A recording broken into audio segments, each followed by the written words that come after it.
Retirement was supposed to be my golden years, time to relax, to travel, to savor life's simple pleasures. Instead, I found myself staring at an empty bank account, an empty house, and an aching emptiness in my heart. Within a single year of leaving the workforce, I lost nearly everything. A bad investment wiped out my savings, my wife passed away after a long illness, and my children moved across the country chasing their own dreams. I was 68 years old, alone, and terrified that the rest of my life would be defined by loss and regret. But in the darkest hour, I discovered a truth so simple and so powerful, it became the foundation of my comeback. Showing up for yourself. One small step at a time can rebuild even the most shattered life.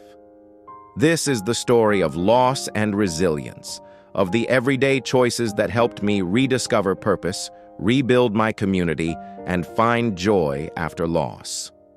If you have ever felt like you are starting over too late, or like the weight of your own setbacks is too heavy to bear, stay with me, because I learned that it is never too late to write a new chapter.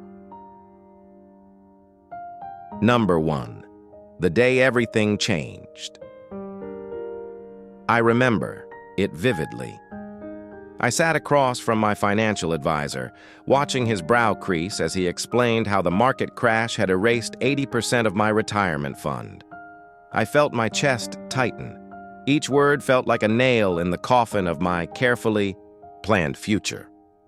I returned home to an empty house, the echoes of my wife's laughter still lingering in the hallway.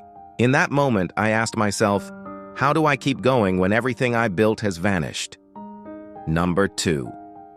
The walk that saved my sanity. The next morning, I forced myself out the door for a walk in the park. My steps were heavy, my heart heavier. I stumbled over a cracked sidewalk, bowed my head, and noticed a small wildflower pushing through concrete. In that stubborn blossom, I saw a reflection of my own spirit, battered but unbroken. I stopped PD, inhaled deeply, and whispered, "If this flower can grow here, so can I." That walk became a ritual, a daily reminder that growth often begins in the hardest places. Have you ever found hope in the smallest sign of life, even when everything else felt lost? Number 3. Accepting help for the first time, pride kept me isolated. I had always been the provider, the fixer.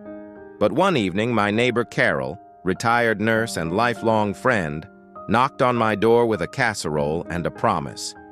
"You do not have to face this alone."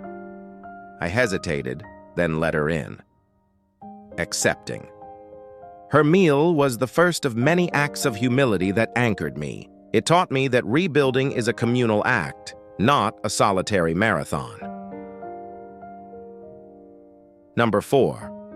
Volunteering at the food pantry at 69, I joined a local food pantry as a volunteer, stacking cans, distributing produce, and hearing stories of families in need filled my days with purpose.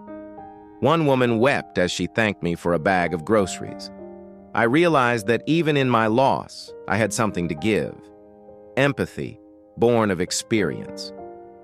Serving others reminded me that community is the heartbeat of recovery. Number 5. Rediscovering creativity through photography. My late wife loved photography. Our camera lay unused for years. One afternoon, I dusted it off, stepped into the backyard, and framed a shot of sunbeams dancing through maple leaves. When I reviewed the image, I felt a spark, qualities of light, shadow, renewal.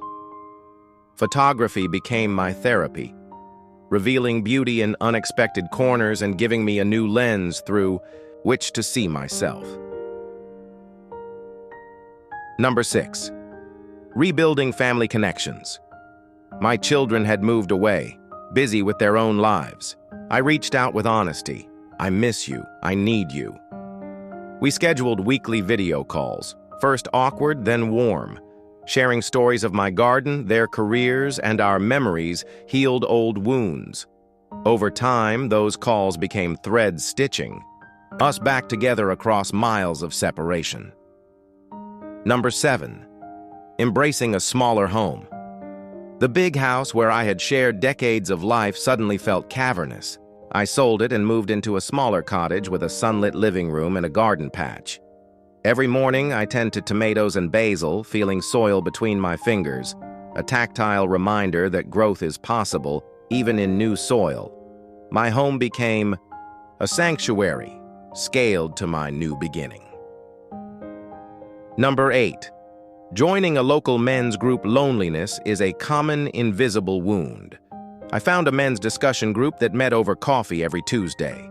We shared grief, joked about wrinkles, and offered each other listening ears. At 70, I learned the power of male vulnerability, a bond of honesty that fortified my spirit. Together, we discovered that facing loss as a group made us infinitely stronger. Number 9. Learning to laugh.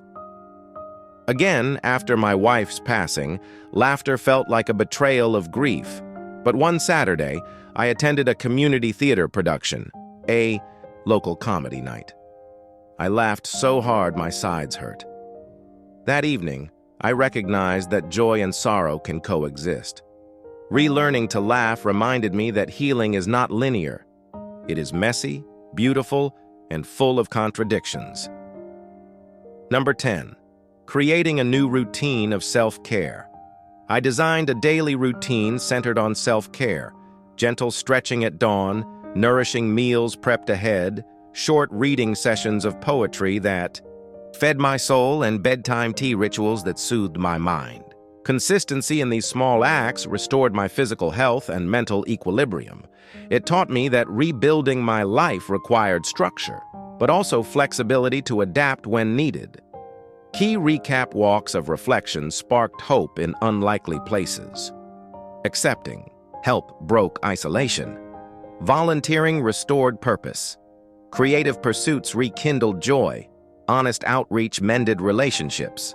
A new home became sanctuary. Peer support offered solidarity. Laughter healed pain.